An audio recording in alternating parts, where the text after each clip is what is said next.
அவன் ஆளுங்க கிட்ட கொடுத்து விடுறது என் கண்ணால பார்த்தேன் சார். சரி, அட்ரஸ் சொல்லு.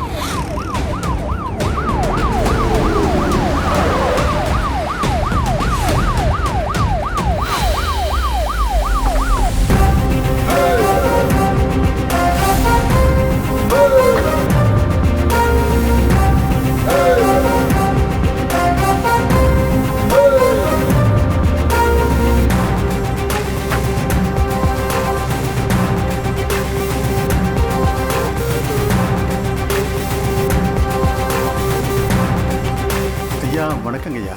என்னங்க ஐயா? உங்கள் சாரை பார்க்கணும். ஒரு நிமிஷங்க ஐயா, சொல்கிறேன். ஐயா, உங்களை பார்க்க வந்திருக்காங்க. என்ன சார், இவ்வளோ தூரம் வந்திருக்கீங்க?